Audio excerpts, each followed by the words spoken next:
এক ঘন্টা আপনাদের সঙ্গে আছে আমি খালেদ মহিউদ্দিন। সবশেষে খবর, আলোচনা বিশ্লেষণ নিয়ে থাকছি কাজী মোহাম্মদ। খেলাধুলার সব খবর জানাবো আমি সঞ্জয় তরফদার। তবে আগে জানিয়ে দিচ্ছি শিরোনাম।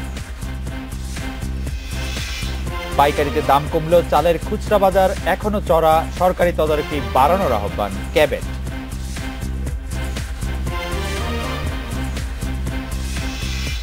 যমুনা তিস্তার পানিতে তলিয়ে যাচ্ছে উত্তর পূর্বের বিস্তীর্ণ এলাকা, বন্যা নদী ভাঙ্গনে বিপর্যস্ত লাখো মানুষ।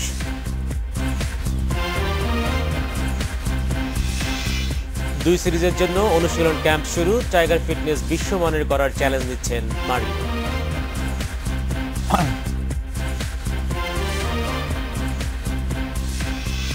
রাত 9টায় বাংলাদেশে আজ মতামত পাঠানোর বিষয় চালের বাজার। মতামত পাঠাতে এসএমএস অথবা ফেসবুকে আপনাদের মতামত জানিয়ে দিচ্ছি সংবাদের পরের অংশে। আমদানি করা চাল বাজারে এলেও খুচরা বাজার আগের মতোই চড়া। বিক্রেতারা বলছেন চালের খুচরা দাম কমতে আরো সপ্তাহখানেক সময় লাগবে। অন্যদিকে সাধারণ মানুষের স্বার্থে খুচরা বাজারে নজরদারি বাড়ানোর আহ্বান জানিয়েছেন consumer association of Bangladesh cab. চালের দামে লাগাম টানতে আমদানির প্রক্রিয়া শুরু করেছে সরকার। এছাড়া বেসরকারিভাবে আমদানি উৎসাহিত করতে কমানো হয়েছে শুল্ক। এরই মধ্যে ভারত থেকে আমদানি করা চাল উঠেছে রাজধানীর পাইকারি বাজারে। বাদামতলী বাবুবাজারে ভারতীয় স্বর্ণা চাল পাইকারি বিক্রি হচ্ছে 41 থেকে 42 টাকা কেজি। মোহাম্মদপুর কৃষি মার্কেটে দাম 41 থেকে 43 টাকা কেজি। ভারতীয় চাল ওঠার পর পাইকারি পর্যায়ে কেজিতে 3 থেকে 4 টাকা কমেছে সব ধরনের চালের দাম। এই সপ্তাহে অনেকটাই কমেছে, বিশেষ করে মোটা চাল দামটা বেশি কমছে। মোটা চাল 3 থেকে 4 টাকা কমছে মোটা চালের দাম, আর মিনিকেট 1 থেকে 1.5 টাকা কমছে। তবে খুচরা বাজারে দাম কমার লক্ষণ নেই এখনো। বিক্রেতারা বলছেন আগের চাল শেষ না হওয়ায় দাম কমাননি তারা। দামগুলো তো বেশি দামে কিনা ছিল, এখন কোনো ব্যবসায়ী লস দিয়ে বিক্রি করবে না, সে এখনো কমে বিক্রি করতেছে না। খুচরা বাজারে এখন এরা তো বলে যে বৃষ্টি এই সমস্যা আনা যায় না, নানান অজুহাত দেখে তারা বেশি বেচে। ব্যবসায়ীরা বলছেন খুচরা পর্যায়ে চালের দাম কমতে আরো কিছুদিন সময় লাগবে। তবে দাম না কমার জন্য অতি মুনাফার মানসিকতাকেও দায়ী করছেন অনেকে। তদারকিটা থাকলে হয় কি, সবাই সতর্ক থাকে, উচ্চ মুনাফাটা কেউ করতে চায় না। তদারকি না থাকলে মানে ব্যবসায়ীরা চাবে যে আমি কিভাবে সুযোগ নিয়ে আরেকটু বেশি কামাবো। বাজার নিয়ন্ত্রণে তদারকি বাড়ানোর পরামর্শ কনজিউমার্স অ্যাসোসিয়েশন ক্যাবের। এই মুহূর্ত থেকেই সরকারের বাজারে যে খুচরা বাজারে যে চালের দাম কমানো হইতেছে না, এই ব্যাপারে মোবাইল কোর্ট আছে, বিভিন্ন সংস্থাগুলি আছে, তারা যদি অ্যাক্টিভ হয় তাহলে অবশ্যই চালের বাজার কমে আসবে। ব্যবসায়ীরা জানিয়েছেন কয়েকদিনের মধ্যে ভারত থেকে আমদানি করা আরো চাল ঢুকবে বাজারে। এছাড়া ভিয়েতনাম থেকেও আসছে বড় চালান। Shahid Ahmed, independent News, Dhaka. শীর্ষ 100 ঋণ খেলাপির তালিকা সংসদকে জানিয়েছেন অর্থমন্ত্রী আবুল মাল আব্দুল মুহিত। এর মধ্যে ব্যক্তি ঋণ খেলাপি 2 জন, বাকি সব প্রতিষ্ঠান। চলতি বছরের এপ্রিল পর্যন্ত খেলাপি ঋণের মোট পরিমাণ 1,11,347 কোটি টাকা বলেও জানিয়েছেন অর্থমন্ত্রী। স্পিকার শিরিন শারমিন চৌধুরীর সভাপতিত্বে বিকেলে অধিবেশন শুরুর পর প্রশ্নোত্তরে লিখিত জবাব দেন অর্থমন্ত্রী। আবুল মাল আব্দুল মুহিত অনুপস্থিতিতে তার পক্ষে সংসদে সদস্যদের বিভিন্ন প্রশ্নের জবাব দেন খাদ্যমন্ত্রী কামরুল ইসলাম। ঋণ খেলাপির প্রতিষ্ঠানের তালিকায় বিসমিল্লাহ টাওয়েলস ও যমুনা অ্যাগ্রো কেমিক্যালসের নাম 2 বার এসেছে। এছাড়া শীর্ষ ঋণ খেলাপির তালিকায় মুজিবুর রহমান খান ও এমদাদুল হক ভুইয়ার নাম রয়েছে। এক প্রশ্নের জবাবে অর্থমন্ত্রী পক্ষে খাদ্যমন্ত্রী জানান, বাংলাদেশ থেকে টাকা পাচার করে সুইস ব্যাংকে জমা রাখার অভিযোগ আমলে নিয়েছে সরকার। বিষয়টি যথাযথ তদন্তের মাধ্যমে এর বিরুদ্ধে কি ব্যবস্থা নেওয়া যায় সে ব্যাপারে চিন্তা ভাবনা করছি এবং তদন্তপূর্বক ব্যবস্থা অবশ্যই নেওয়া হবে। আমি মাননীয় সংসদ সদস্যকে এই আশ্বাস দিতে পারি। বাংলাদেশের টাকা বিদেশে পাচার হয়ে যাবে, সরকার তার বিরুদ্ধে ব্যবস্থা অবশ্যই গ্রহণ করবে। সংবিধানের ষোড়শ সংশোধনী বাতিল নিয়ে ক্ষমতাসীন দলের মন্ত্রী এমপিদের সমালোচনা শোভা পায় না বলে মন্তব্য করেছেন বিএনপি মহাসচিব মির্জা ফখরুল ইসলাম আলমগীর। আওয়ামী লীগই রাষ্ট্রপতির হাতে বিচারক অপসারণের ক্ষমতা দিয়েছিল বলেও জানিয়েছেন তিনি। রাজধানীর ভাসানী মিলনায়তনে বিএনপির মহানগর উত্তরের সদস্য সংগ্রহ কর্মসূচির উদ্বোধনী অনুষ্ঠানে একথা জানান মির্জা ফখরুল। তিনি বলেন, ক্ষমতাসীন দল নিজেদের স্বার্থে সংবিধান পরিবর্তন সহ বিভিন্ন সিদ্ধান্ত নিচ্ছে। গণতন্ত্র এবং দেশের স্বার্থে সংলাপের উদ্যোগ নিতে সরকারের প্রতি আহ্বান জানান বিএনপি মহাসচিব। এই দলটি সেই দল যে সেদিন জনগণকে প্রতারিত করেছিল গণতন্ত্রের কথা বলে ও গণতন্ত্রের ধ্বংস করেছিল। আজকে তারা যখন এই ষোড়শ সংশোধনীর পরে বিচার বিভাগকে আক্রমণ করে কথা বলে পার্লামেন্টের মধ্যে, পার্লামেন্টের সুপ্রিমেসি দাবি করে, তাদের জিজ্ঞেস করতে চাই, চতুর্থ সংশোধনীতে আপনারা এই বিচারপতিদের অভিশংসনের ক্ষমতা আপনারাই তো রাষ্ট্রপতির কাছে দিয়ে দিচ্ছেন। উনি বলেছেন যে ক্ষমতাসীন দল নিজেদের স্বার্থে সংবিধান পরিবর্তন সহ বিভিন্ন সিদ্ধান্ত নিচ্ছে। গতকালের যে সংসদে আলোচনা হয়েছে পয়েন্ট অফ অর্ডারে 2 ঘন্টা 23 মিনিট আলোচনা হয়েছে এবং খুবই এটাকে প্রাণবন্ত বলা যাবে নাকি অন্য কোনো শব্দ হয়তো ব্যবহার করতে হবে? প্রাণহন্তরক বলা যায়। সবার খুব উত্তপ্ত অবশ্যই এই ধরনের আলোচনা হয়েছে। আমি যেটা দেখছিলাম শুরুতে স্পিকার শিরিন শারমিন চৌধুরী একটা কথা বলেছেন, এইটাই আসলে বড় কথা, যে রাষ্ট্রের 3টি অঙ্গের মধ্যে সমন্বয় থাকা জরুরি, পরস্পরের প্রতি শ্রদ্ধা থাকাটা জরুরি, তাহলে মানে গণতন্ত্র সুসংহত হবে। শ্রদ্ধা থাকাটা আসলেই জরুরি। কালকে যে ধরনের কথাবার্তা অনেক সংসদ সদস্যকে আমরা বলতে শুনেছি, তাতে শ্রদ্ধার আসলে কোনো কিছু আমরা পাইনি। আমি একটু বলতে চাই যেটা, যে স্পিকার শিরিন শারমিন যে কথাটা বলেছেন, কিন্তু এই যে রাষ্ট্রের যে অঙ্গগুলো, এগুলোর মধ্যে আসলে শ্রদ্ধা প্রকাশের আসলে ভঙ্গিটা কি? শ্রদ্ধা প্রকাশের ভঙ্গি হচ্ছে শ্রদ্ধা করা। শ্রদ্ধা প্রকাশের ভঙ্গি, আর কোনো ভঙ্গির দরকার নাই। গতকাল সংসদের সংসদ সদস্যরা যেভাবে কথা বলেছেন, তাদের বক্তব্যের মেরিটে না গিয়ে আমি বলতে পারি যে তারা যেই বডি ল্যাঙ্গুয়েজে কথা বলছেন, যে শব্দ চয়ন করেছেন, যে ভাষা ব্যবহার করেছেন, সেগুলি খুবই আপত্তিকর। তারা সংসদের ইমিউনিটি নিয়ে, সেই ইমিউনিটি রাষ্ট্রের সামনে দেখানোর জন্য, জনগণকে বোঝানোর জন্য তারা যেন, মানে আমি বলবো যে তারা ক্ষেপে উঠেছিলেন, তারা যা ইচ্ছা তাই বলেছেন, এবং আমি এটিকে কোনোভাবে এটিকে ভালো মনে করি না। কিন্তু আজকে মির্জা ফখরুল ইসলামগীর যেগুলি বলেছেন যে ষোড়শ সংশোধনী বাতিল নিয়ে ক্ষমতাসীন দলের মন্ত্রী এমপিদের সমালোচনা শোভা পায় না, এবং তিনি বলেছেন যে এই দলটি সংসদে গিয়ে নিজেদের সাথে সংবিধান পরিবর্তন করেছে। মজার ব্যাপার হচ্ছে যে এটি আসলে বিএনপির জন্য আরো অনেক বেশি সঠিক, অনেক বেশি প্রযোজ্য, কারণ বিএনপি আওয়ামী লীগ দুটি দলই প্রায় এই ক্ষেত্রে একই সমান। বিএনপি কিছুটা হয়তো এগিয়ে থাকবে, তারা নিজেদের স্বার্থে সংবিধান পরিবর্তন করা শুধু করেনি, বিএনপি একাধিক সময় সংবিধানের যে মূল কাঠামো পরিকাঠামো তার পরিবর্তন এনেছে, তার মধ্যে নানা রকম কিছু করেছে। যাই হোক, সেটার ভালো মন্দ কিছু বলা যায়, কিন্তু মির্জা ফখরুল ইসলামগীরের এই বক্তব্য আমার খুব বেশি পছন্দ হলো না। তার চেয়ে বেশি অপছন্দ হয়েছে কালকে সংসদে সিনিয়র সংসদ সদস্যরা, মন্ত্রীরা, এমপিরা যেসব কথাবার্তা বলেছেন এবং যেভাবে বলেছেন, আমি একদমই আমার পছন্দ হয়। এখন আসলে ষোড়শ সংশোধনী নিয়ে পুরো বিষয়টা এখন কি কি কোন জায়গায় এসে দাঁড়ালো আসলে? আপনি বিভিন্ন এদের সাথে কথা বলছিলেন, আমার কাছে মনে হয় যে এটা আসলে কোথাও দাঁড়াচ্ছে না। একটি দাবি উঠছে সংসদ থেকে, সেই দাবিটি আবার খুব যৌক্তিক, যে আপিল বিভাগ তাদের নিজস্ব সিদ্ধান্ত আসলে রিভিউ করতে পারে।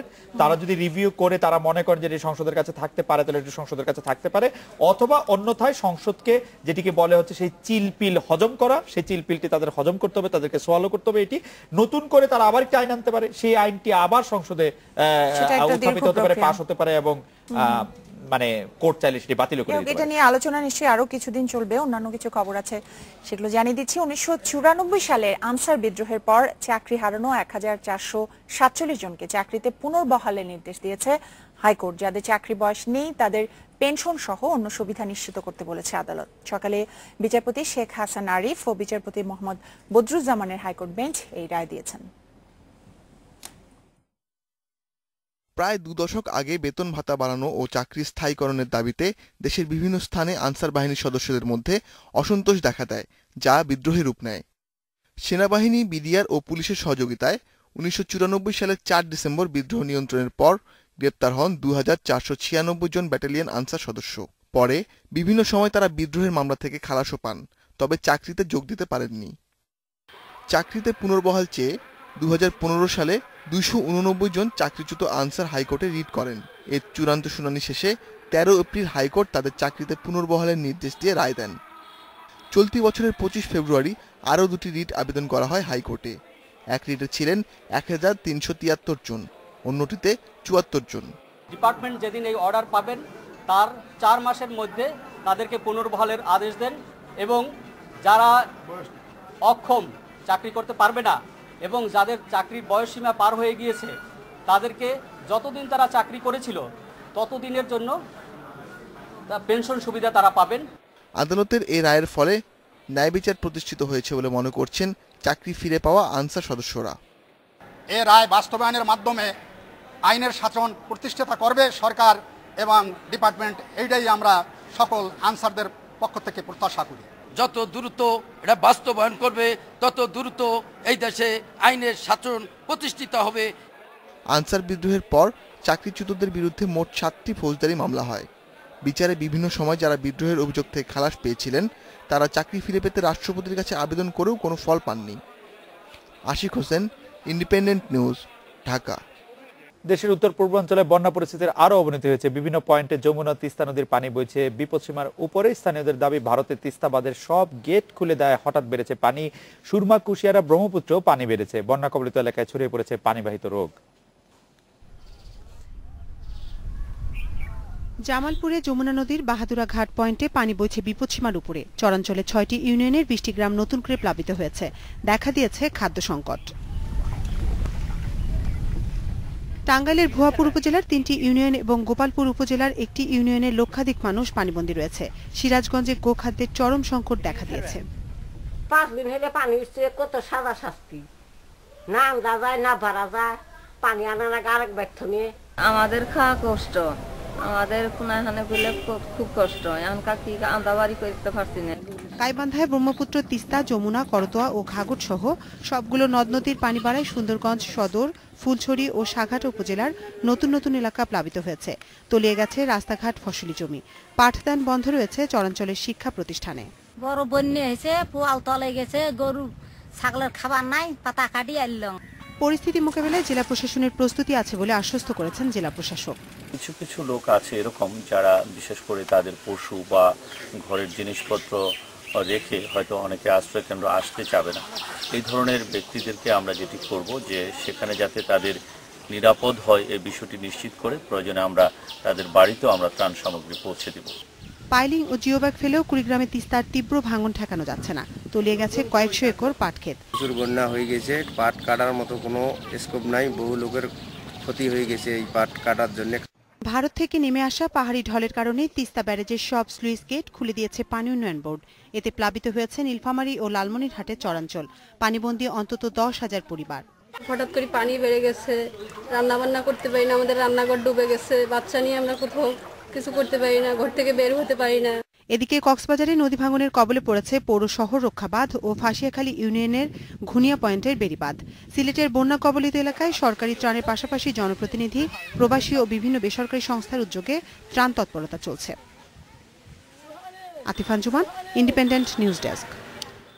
বন্যায় নদী ভাঙনের শিকার ব্রহ্মপুত্র ও যমুনা তীরের মানুষ। প্রতিদিন বাড়িঘর হারিয়ে দিশেহারা অনেকেই। পানি উন্নয়ন বোর্ডের দাবি, ঝুঁকিপূর্ণ এলাকার ভাঙন ঠেকাতে কাজ করছে তারা। সাধারণত পানি বাড়তে বা কমতে থাকার সময় তীব্র হয় নদী ভাঙন, কিন্তু এবার পানি বিপদসীমার উপরে থাকতেই বিলীন হচ্ছে বাঁধ, বাড়িঘর সহ বিভিন্ন প্রতিষ্ঠান। কুড়িগ্রাম, গাইবান্ধা, বগুড়া ও সিরাজগঞ্জে বাড়িঘর হারিয়ে প্রতিদিনই নিঃস্ব হচ্ছেন অনেক মানুষ। নদী ভেঙে গেল, এখন কুড়ি যায়, কুড়ি থাকি কি সমাধান দিলেন দিকা বাদে মাছ খুব অসহায়, বাদে মাছ সবাই অসহায়। এখন বগুড়ার সারিয়াকান্দি সহ বিভিন্ন এলাকার অনেক প্রকল্পের কাজ শেষ হলেও বন্ধ হয়নি ভাঙন। পানি উন্নয়ন বোর্ড কর্মকর্তাদের দাবি, ভাঙন ঠেকাতে নেওয়া হয়েছে নানা উদ্যোগ।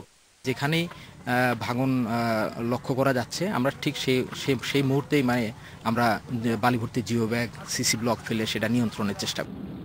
এবারের বন্যায় বেশ কিছু এলাকা নদীতে বিলীন হওয়ার শঙ্কা জানিয়েছিল একটি বেসরকারি গবেষণা সংস্থা। Hasibur Rahman Bilu, independent news, Bogura. এবার একটি বিরতি নিচ্ছে।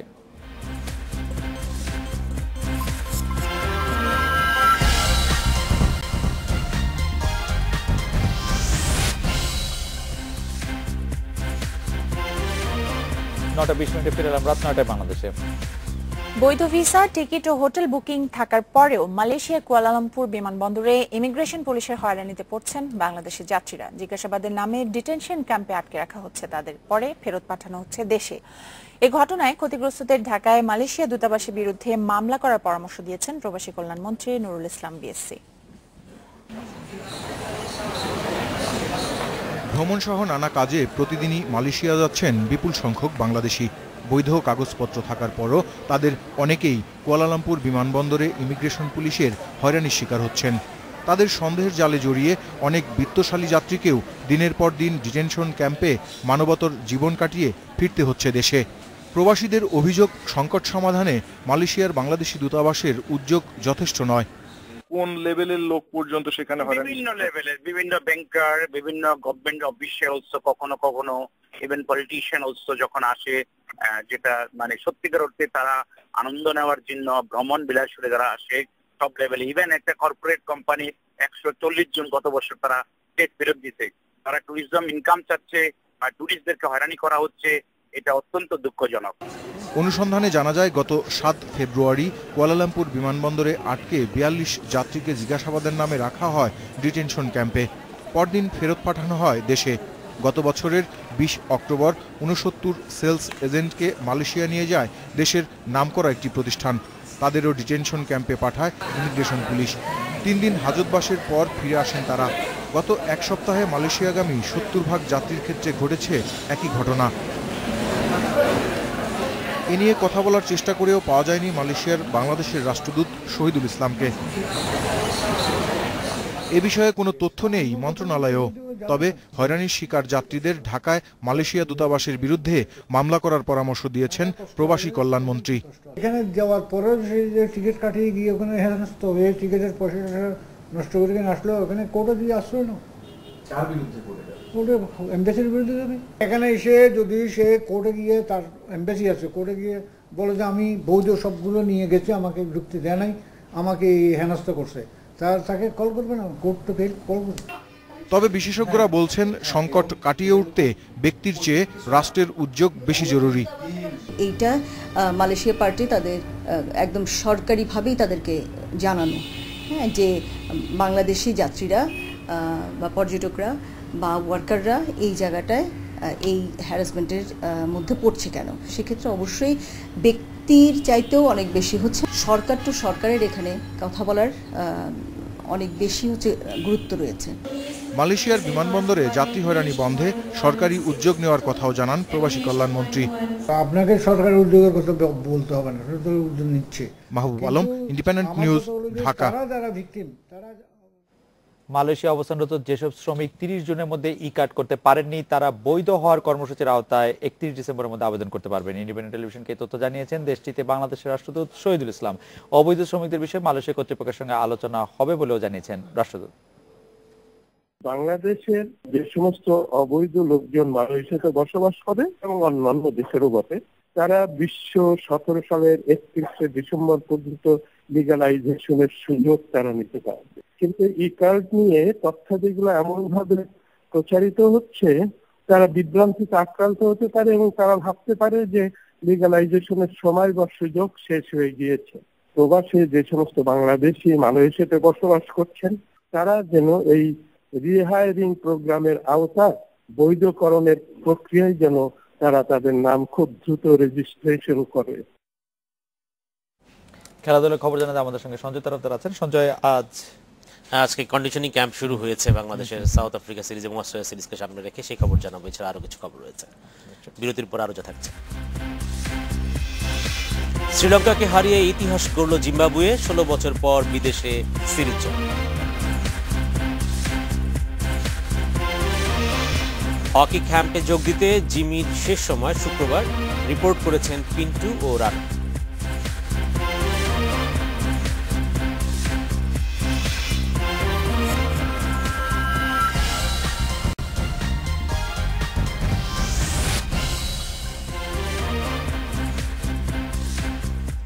ফিরলাম রাত 9টায় বাংলাদেশে।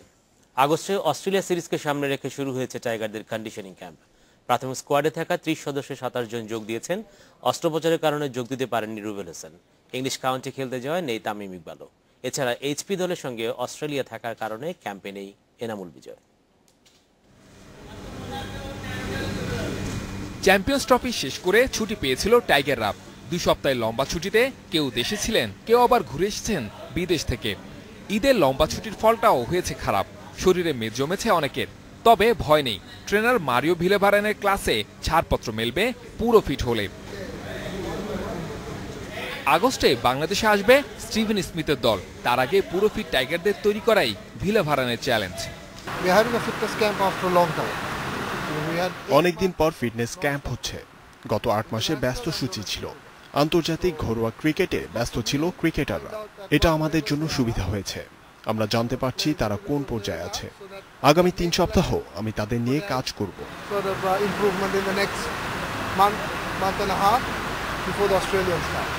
ছুটিতে শ্রীলঙ্কায় ছিলেন মারিও। শুনে এসেছেন লঙ্কান ক্রীড়ামন্ত্রীর প্রশংসা। মুশফিক সাব্বিরদের ফিটনেসে নাকি অনুপ্রাণিত করতে চান ম্যাথিউসদের। তবে প্রশংসায় ভাসছেন না মারিও। টাইগারদের ফিটনেস ইংল্যান্ড অস্ট্রেলিয়া মানে নিয়ে যাওয়ার চ্যালেঞ্জ নিচ্ছেন। এখনো অনেক জায়গা আছে উন্নতি, তবে ফিটনেসে যথেষ্ট উন্নতি হয়েছে। বিশ্বমানের ফিটনেসে পৌঁছাতে সময় লাগবে। এটা অনেক বড় চ্যালেঞ্জ। অস্ট্রেলিয়া, ইংল্যান্ড ওদের অবস্থান অনেক উঁচুতে। তার মানে এই না আমরা সেখানে পৌঁছতে পারবো না। আমাদের ক্রিকেটারদের মানসিকতা পরিবর্তন করতে হবে এবং সেই লক্ষ্যে তারা কাজ করছে। 3 সপ্তাহের ক্যাম্পে ফিটনেস, রিহ্যাব ও জিমে মনোযোগ থাকবে। এরপর কোচিং স্টাফের বাকিরা যোগ দেবেন। শুরু হয়ে যাবে ব্যাট বলের প্রস্তুতি। Saiful Majumder, Independent News, Dhaka. 3বার রংপুর রাইডার্সের মালিকানা পরিবর্তন হয়েছে। সোয়ানা স্পোর্টসের পাশাপাশি বসুন্ধরা গ্রুপও ফ্র্যাঞ্চাইজিটির অংশীদার হয়েছে। এবার দীর্ঘমেয়াদী পরিকল্পনা হাতে নিয়ে নেমেছে রাইডাররা। 3 বছরের চুক্তিতে টম মুডিকে কোচের দায়িত্ব দেওয়া হয়েছে। টি-20 ফেরিওয়ালা ক্রিস গেইলকেও নিশ্চিত করেছে রংপুর।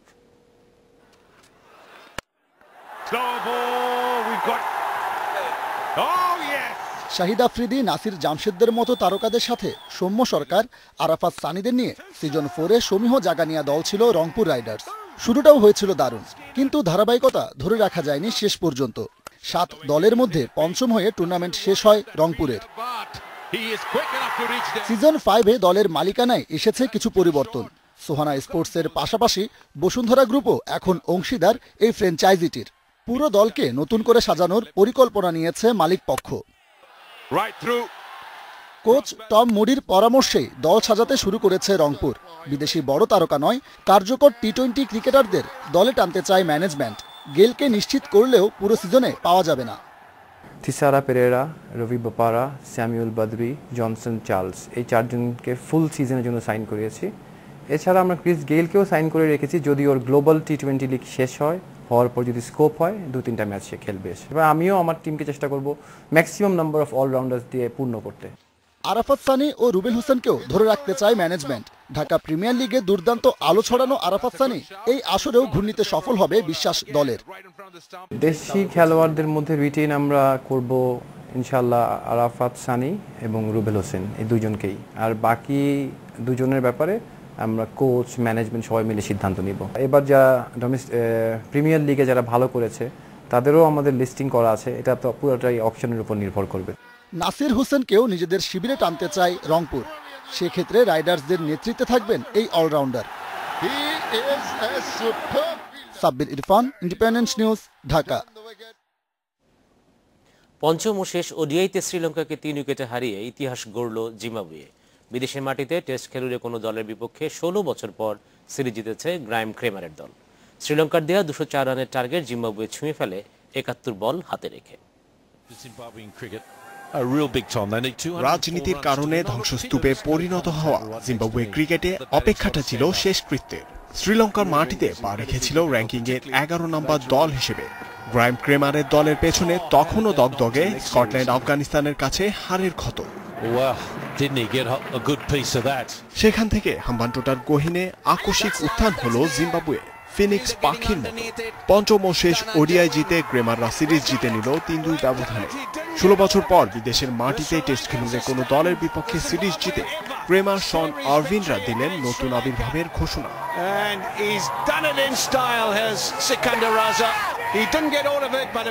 বাঁচা মরা লড়াইটা জিম্বাবুয়ে শুরু করেছে স্পিন বিশে। সিকান্দার রাজাকে অপর প্রান্তে সমর্থন দিয়েছেন খোদ অধিনায়ক ক্রেমার। দুজনে স্পিন প্যারাডক্সে নাস্তানাবুদ লঙ্কান টপ অর্ডার। আগের 2 ম্যাচে রেকর্ড গড়া ডিকওয়েলা ফিরেছেন শুরুতে। ধুঁকে ধুঁকে 52 করে ফিরেছেন গুনাথিলাকা।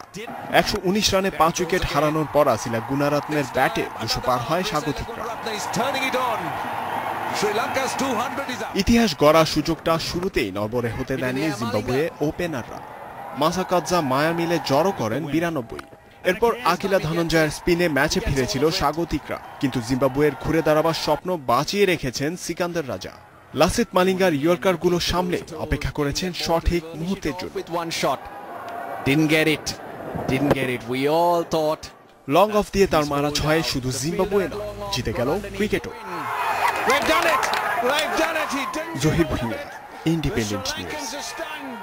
এএফসি চ্যাম্পিয়নশিপের প্রস্তুতিতে সাফ অনূর্ধ্ব 15 ও 18 চ্যাম্পিয়নশিপ এ বছরে আগস্ট ও সেপ্টেম্বরে হচ্ছে এই দুটি টুর্নামেন্ট। সাদামাটাভাবে বাফুফেতে সোমবার ড্র অনুষ্ঠিত হয়েছে। দুই আসরেই এই গ্রুপে পড়েছে বাংলাদেশ। টুর্নামেন্টকে সামনে রেখে প্রস্তুতির কমতি রাখা হচ্ছে না বলছে ফেডারেশন। সাউথ এশিয়ান ফুটবলের মহাযজ্ঞ সাফ চ্যাম্পিয়নশিপ বড়দের পাশাপাশি বয়সভিত্তিক টুর্নামেন্ট নিয়মিত করছে নিয়ন্ত্রক সংস্থা ফিফার সহযোগিতায়। এএফসির পরামর্শে এবার অনূর্ধ্ব 16 আর 19কে নতুন করে সাজিয়েছে south Asian football federation. Prize money না থাকলেও থাকছে মোটা অঙ্কের পার্টিসিপেশন মানি। আর এই খেলাটা আমরা করছি হলো এএফসি প্রিপারেটরি টুর্নামেন্ট হিসাবে। আমরা এইবার আন্ডার 15টা করেছি, আন্ডার 15 করেছি। এটা এফসিরও কথা হচ্ছে যে আন্ডার 15, কারণ এই টুর্নামেন্টটা আসলে আন্ডার 15 টুর্নামেন্ট, 16 টুর্নামেন্ট নয়। কারণ আমি বয়স যেটা রেখেছি সেটা কিন্তু আন্ডার 15 হয়, সেই হিসাবে আমরা এটাকে আন্ডার 15 বলছি, এবং সেমভাবে আন্ডার 19টাকে আন্ডার 18 বলছি। নেপালে অনূর্ধ্ব 15 চ্যাম্পিয়নশিপ শুরু 18 আগস্ট, চলবে 27 আগস্ট পর্যন্ত। এই গ্রুপে খেলবে বাংলাদেশ, প্রতিপক্ষ ভুটান, শ্রীলঙ্কা। পরের মাসে ভুটানে একই সূচিতে অনূর্ধ্ব 18দের টুর্নামেন্ট। এখানেও গ্রুপ সঙ্গী ভুটান, আরেক প্রতিপক্ষ ভারত। সিনিয়রদের ব্যর্থতায় বয়সভিত্তিক দল নিয়ে বাফুফের যত পরিকল্পনা, এই দুই আসরের প্রস্তুতি কেমন হচ্ছে? ফেডারেশন বলছে সঠিক পথেই আছে লাল সবুজ। সাভারের বিকেএসপিতে আমাদের অনূর্ধ্ব 23 দল যেহেতু নেপালে চলে গেছে, তো ওখানে আমাদের আগামীকাল থেকে অনূর্ধ্ব 18 খেলোয়াড়দের রিপোর্টিং, টেকনিক্যাল ডিপার্টমেন্ট থেকে 4-5 জন কোচকে দায়িত্ব দেওয়া হয়েছে। আমাদের স্থানীয় প্রশিক্ষক, সেই সঙ্গে আমাদের head of strength and conditioning John Whittell, তিনি সেখানে থাকবেন। গোপালগঞ্জ এবং খুলনা থেকে অতি শীঘ্রই আগামী 2 সপ্তাহের মধ্যে আমরা চূড়ান্তভাবে আরো বেশ কিছু খেলোয়াড় বাছাই করবো, যারাই হবে আমাদের অনূর্ধ্ব 16 বাংলাদেশ জাতীয় ফুটবল দল। তো আমাদের অনূর্ধ্ব 16 দলের আসলে কার্যক্রম শুরু হয়ে গিয়েছে। নারী ফুটবলেও সাফের কার্যক্রম নিয়মিত। এবছর নভেম্বরে হচ্ছে অনূর্ধ্ব 15 চ্যাম্পিয়নশিপ, আয়োজন করবে বাংলাদেশ। সাইদ সাদি, ইন্ডিপেন্ডেন্ট নিউজ, ঢাকা।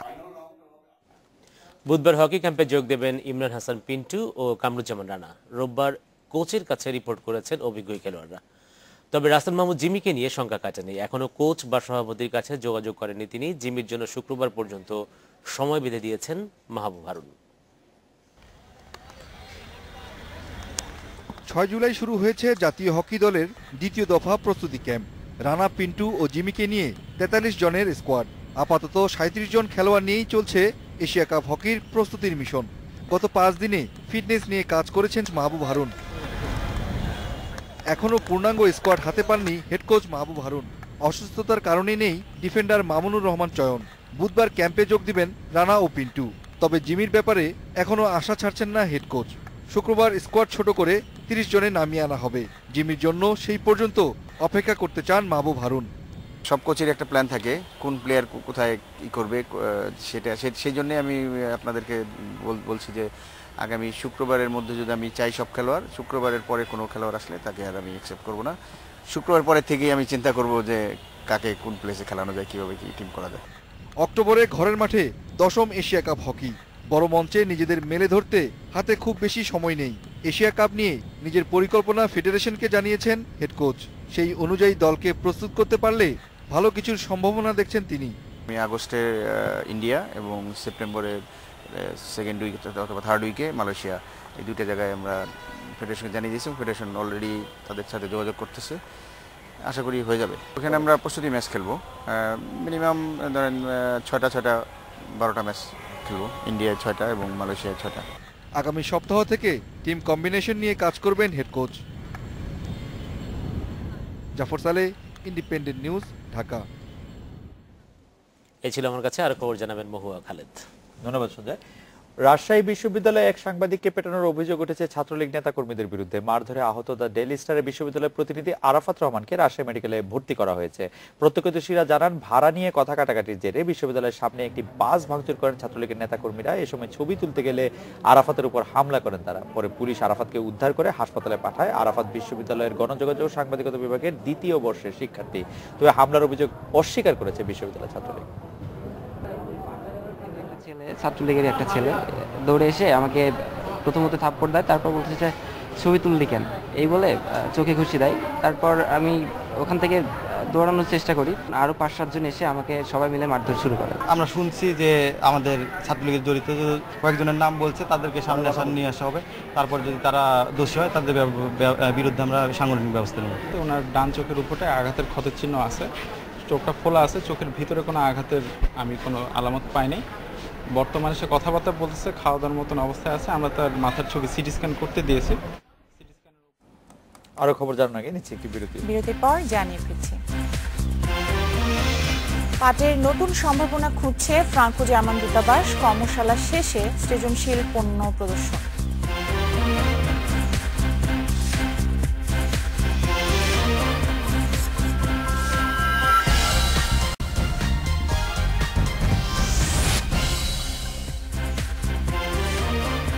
রাত 9:47 আমরা ফিরে এলাম। চালের বাজারে এই বিষয়ে আপনাদের মতামত জানতে চেয়েছিলাম আমরা। জাকির বলেছেন খুচরা বাজারে দাম কমতে সপ্তাহখানেক সময় লাগবে। কাজল বলছেন ব্যবসায়ীদের অতি মুনাফার মানসিকতা এর জন্য দায়ী। সজীব বলেছেন সরকারের ধান চালের সংগ্রহ নীতির ব্যর্থতাতেই এমনটা ঘটেছে। আর মারুফ বলছেন এই দায়িত্বহীনতার শাস্তি হওয়া উচিত। রাসেল বলছেন মজুদারি ও কৃত্রিম সংকট রোধের জন্য কঠোর নজরদারি দরকার। রফিক বলছেন চালের দাম হিসাবে ধানের দর কম, কৃষক বাঁচবে কিভাবে। আব্দুল বলছেন হাওর এলাকায় ব্যাপক ফসল হানি বর্তমান পরিস্থিতির বড় কারণ। মলি বলছেন সময় মতো পদক্ষেপ নেওয়া হলে চালের বাজারে এতটা অস্থিতিশীল হতো না। শামীম বলছেন চালের বাজার নিয়ন্ত্রণে কার্যকর কোনো ব্যবস্থা দেশে গড়ে ওঠেনি।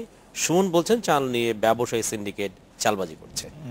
ব্যবসায়ী সিন্ডিকেট চালবাজি করছে সেটি একটি হতে পারে, তবে চালের দাম যখন বাড়তে থাকে তখন আমরা আসলে যতখানি চাল আমাদের লাগে তার চেয়ে বেশি করে চাল কিনি, ফলে বাজারে এক ধরনের কৃত্রিম সংকট সৃষ্টি হয়, এটি ঠিক। এবং সুযোগ বুঝে কেউ কেউ ব্যবসায়ী, বিশেষ করে খুচরো ব্যবসায়ীরা দাম বাড়িয়েও দিতে পারেন, সেটিও আসলে সত্যি। আমরা খোঁজ নিয়ে জেনেছি যে রাজধানীর 3টি ভিন্ন বাজারে কিন্তু একই সময়ে চালের 3টি ভিন্ন রকম দাম দেখা গেছে। সেই ক্ষেত্রে আমরা যদি আমদানি শুল্ক যেটা কমানো, সেই আমদানি শুল্কের প্রভাবটা এখনো পড়েনি বাজারের মধ্যে। আমদানি শুল্কের প্রভাবটা খুচরা বাজারে পড়তে সপ্তাহখানেক সময় লাগবে। যে মজুদ চাল আছে সেটা শেষ না হওয়া পর্যন্ত সম্ভবত। আবার পাশাপাশি আজকে আমরা খবর দেখছিলাম যে আমদানি শুল্ক এখানে তুলে দেওয়ার জন্য এখানে কমানো হয়েছে বলে এইটাই স্থিতিশীল রাখার জন্য ভারত কিন্তু তার রপ্তানি শুল্ক আবার বাড়িয়ে দিয়েছে, যাতে চালের সেটিরও একটি প্রভাব আছে। তবে খুব শীঘ্রই আমরা আশা করছি যে খুব শীঘ্রই চালের দাম এটা কমে যাবে। যাই হোক, দর্শকদের ধন্যবাদ দিচ্ছে, তারা নানা ধরনের মন্তব্য পাঠিয়েছেন আমাদের এখানে। পাট পণ্যের নতুন সম্ভাবনা যাচাইয়ের উদ্যোগ নিয়েছে ঢাকার ফ্রাঙ্কো জার্মান দূতাবাস। উদ্ভাবকদের নিয়ে কর্মশালা আয়োজনের পর বিভিন্ন সৃজনশীল পণ্য তুলে ধরা হয়েছে সংবাদ মাধ্যমের সামনে। অনুষ্ঠানে প্রধান অতিথি ছিলেন সংস্কৃতি মন্ত্রী আসাদুজ্জামান নূর। নান্দনিক এই চেয়ার টেবিল তৈরি হয়েছে সোনালী আঁশ থেকে। প্রকল্প ধারণা নিয়ে অংশগ্রহণের জন্য আমন্ত্রণ পেয়েছিলেন বিভিন্ন বিশ্ববিদ্যালয়ের স্থাপত্য ও চারুকলার শিক্ষার্থীরা। একটি কর্মশালায় তাদের সঙ্গ দিয়েছেন বিশ্বখ্যাত স্টুডিও কাতরার বিশেষজ্ঞ অটোয়া গ্রিপে, জুট ল্যাবের কয়েন্টা মাতিয়াস এবং গোল্ড অফ বেঙ্গলের ক্ল্যাম রৌনো। বিভিন্ন নকশা বাস্তবে রূপ দেওয়ার উপায় খুঁজতেই এই কর্মশালা। কর্মশালায় বাংলাদেশি শিক্ষার্থীদের অভিনব ধারণা, উদ্ভাবনী শক্তি ও দেশপ্রেম দেখে আশ্চর্য হয়েছি। এই জাতির অগ্রযাত্রা পৃথিবীতে কেউ থামাতে পারবে না। আমি মুগ্ধ। পাট এবং রেজিনের সাথে নতুন উপকরণ যোগ করে তৈরি হয়েছে নানান আসবাব। প্রকল্প সংশ্লিষ্ট শিল্পীরা বলছেন কর্মশালায় পাওয়া ধারণাগুলো বদলে দিতে পারে বিশ্ববাজারে পাট পণ্যের ভবিষ্যৎ। আমার মনে হলো যে ইন্টারেস্টিং একটা জায়গা ক্রিয়েট করবে যদি আমরা আমাদের যে জিনিসগুলো আছে লোকজ বা আমাদের যে মানে আর্টিফ্যাক্টগুলো আছে সেগুলোকে, সেই ডিজাইনগুলোকে চিন্তা করে করে যদি এই মেটেরিয়াল দিয়ে আমরা আবার নতুন করে কিছু করতে পারি। পলিস্টার ফাইবার যেটা, সেইটার সাবস্টিটিউট হিসাবে পাটটা ইউজ করছে রেইনফোর্সমেন্টের জন্য। তো সেই ক্ষেত্রে তো আমাদের একটা যেটা মেটেরিয়ালস বাইরে থেকে ইম্পোর্ট করে তো ওটা অনেক লো কস্টের মধ্যে আমরা এখানে পাচ্ছি, মানে কষ্ট বলতে গেলে নাথিং। উদ্ভাবিত পণ্য উপস্থাপন অনুষ্ঠানে ছিলেন জার্মান রাষ্ট্রদূত থমাস প্রিঞ্জ। এই আয়োজন পাটের সৃজনশীল ব্যবহার আরও উৎসাহিত করবে মনে করছে ফ্রাঙ্কো জার্মান দূতাবাস। Taimur Mohammad Salahuddin, Independent News, Dhaka. নতুন 27টি স্থানকে বিশ্ব ঐতিহ্য হিসেবে ঘোষণা দিয়েছে ইউনেস্কো ওয়ার্ল্ড হেরিটেজ কমিটি। পোল্যান্ডের ক্র্যাকোতে কমিটি বৈঠকে এই তালিকা প্রকাশ করা হয়। এ নিয়ে বিশ্বজুড়ে 1031টি প্রাকৃতিক এবং সাংস্কৃতিক ঐতিহ্যবাহী স্থান পেল বিশ্ব ঐতিহ্যের স্বীকৃতি। ইউনেস্কো ওয়ার্ল্ড হেরিটেজ কমিটির বৈঠকে বিশ্ব ঐতিহ্য হিসেবে স্বীকৃতি পেয়েছে হর্ন অফ আফ্রিকা খ্যাত ইরিত্রিয়ার রাজধানী অসমারা। শহরটি বিংশ শতাব্দীর শুরুতে এবং আফ্রিকান প্রেক্ষাপটে আধুনিক নগরের একটি অনন্য উদাহরণ। 1889 থেকে 1941 সাল পর্যন্ত ইতালির উপনিবেশিক শাসনামলে নির্মিত নয়নাভিরাম ভবনের দেখা মেলে শহরটিতে। 1998 থেকে 2000 সাল পর্যন্ত ইরিত্রিয়া ইথিওপিয়া যুদ্ধের পরও 4 শতাধিক আধুনিক ভবন টিকে আছে সেখানে। 15 থেকে 17 শতক পর্যন্ত রিপাবলিক অব ভেনিসের বিভিন্ন শহরকে রক্ষা করছে ইতালি, ক্রোয়েশিয়া এবং মন্টেনিগ্রোর এইসব দুর্গ। ইতালিতে এসব প্রতিরক্ষা স্থাপনা হারিয়ে গেলেও টিকে আছে ক্রোয়েশিয়া এবং মন্টেনিগ্রোতে। এবারে বিশ্ব ঐতিহ্যবাহী স্থানের তালিকায় স্থান পেয়েছে এসব স্থাপনা। তালিকায় স্থান পেয়েছে জাপানের ওকিনোশিমা দ্বীপ। এটি একটি প্রাচীন ধর্মীয় স্থান। ওকিৎসু মঠের বাড়ি হিসেবে পরিচিত দ্বীপটি 17 শতকে নাবিকদের নিরাপত্তার জন্য প্রার্থনা করতে নির্মিত হয়। প্রাচীন নিয়মানুযায়ী প্রতি বছর 27 মে পর্যটকদের দ্বীপে আমন্ত্রণ জানানো হয়, তবে 200-র বেশি পর্যটক প্রবেশ করতে দেওয়া হয় না। চীনের দক্ষিণ পূর্বাঞ্চলীয় শহর জিয়েমেনের কুলাংশু দ্বীপটিও অন্তর্ভুক্ত হয়েছে বিশ্ব ঐতিহ্যের তালিকায়। আছে কম্বোডিয়ার স্যাম্বুর প্রেকুক মন্দিরটিও। বিশ্ব ঐতিহ্যের স্বীকৃতি পেয়েছে ভারতের 600 বছরের প্রাচীন শহর আহমেদাবাদ। এই শহরেই স্বাধীনতা আন্দোলন শুরু করেছিলেন মহাত্মা গান্ধী। উপমহাদেশের তৃতীয় শহর হিসেবে বিশ্ব ঐতিহ্যের অংশ হল এই শহর। এছাড়া তালিকায় স্থান পেয়েছে ডেনমার্কের কুজাতা, সাউথ আফ্রিকার কালচারাল ল্যান্ডস্কেপ অফ খুমানি এবং জার্মানির জোবাবিয়ান ইয়োরা গুয়াহাটিও। সায়রা খান, ইন্ডিপেন্ডেন্ট নিউজ। মসুল বিজয়ের খবরে উৎসবে মেতেছে ইরাকিরা। শহর জঙ্গিমুক্ত হওয়ায় নিরাপত্তা বাহিনীকে ধন্যবাদ জানিয়েছেন মসুলের বাসিন্দারা। দীর্ঘদিনের লড়াইয়ে ধ্বংসস্তূপে পরিণত হওয়া শহরটি পুনর্গঠনের দ্রুত কাজ শুরুর আহ্বান জানিয়েছেন তারা। ইরাকের দ্বিতীয় বৃহত্তম শহর জঙ্গিমুক্ত হওয়ার আনন্দে ভাসছে গোটা দেশ। আইএসের পরাজয় উদযাপনে রাস্তায় নামে রাজধানী বাগদাদ সহ অন্যান্য শহরের বাসিন্দারা। উৎসবের এই দিনে প্রতি ইরাকি মা এবং আমাদের সাহসী ছেলেদের অভিনন্দন জানাচ্ছি, যারা দেশের জন্য যুদ্ধ করেছে। শহরটি মুক্তির জন্য মসুলে আমাদের সব ভাই বোনদের শুভেচ্ছা। মসুল শহর ও নিনেভ প্রদেশ বিজয়ের জন্য ইরাকি সেনাদের অভিবাদন জানাচ্ছি। তাদের জন্য আমরা গর্বিত। এ কারণেই আমরা এই স্বাধীনতা স্কোয়ারে জড়ো হয়েছি। নিনেভ বাসিন্দাদের বলছি, আমরা আপনাদের পাশে আছি। দীর্ঘ প্রায় 9 মাসের লড়াইয়ে ভেঙে পড়েছে মসুলের অবকাঠামো। লণ্ডভণ্ড হয়ে গেছে শহরের ভূচিত্র। জাতিসংঘের হিসেবে সম্পূর্ণ ধ্বংস হয়ে গেছে মসুলের 5 শতাধিক ভবন।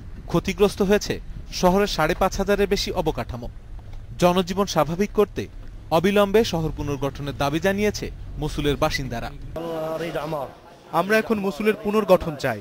দ্রুত নাগরিক সুবিধা পুনর্বহাল করা দরকার। বাসিন্দাদের জন্য কর্মসংস্থানের ব্যবস্থা করতে হবে। এখানে আমরা সবাই বেকার। নিরাপত্তা বাহিনীকে ধন্যবাদ। আমরা নিশ্চিন্ত। মসুল এখন পুরোপুরি সুরক্ষিত, তবে পানি ও বিদ্যুতের অভাবে বাসিন্দাদের চরম দুর্ভোগ পোহাতে হচ্ছে। প্রশাসনকে দ্রুত এ বিষয়ে পদক্ষেপ নেওয়ার আহ্বান জানাচ্ছি। মসুলে 3 বছরের শাসনে বহু ঐতিহাসিক স্থাপনা ধ্বংস করেছে আইএস। সবচেয়ে বেশি ক্ষয়ক্ষতি হয়েছে ঐতিহাসিক ওল্ড সিটিতে। কাজী আশিক রহমান, ইন্ডিপেন্ডেন্ট নিউজ। এই ছিল রাত 9টায় বাংলাদেশের আয়োজনে। আজকে রাত 9টায় বাংলাদেশ শেষ করব কলম্বিয়ার ভার্টিক্যাল গার্ডেনে কিছু ছবি দেখতে। সাথে থাকার জন্য ধন্যবাদ।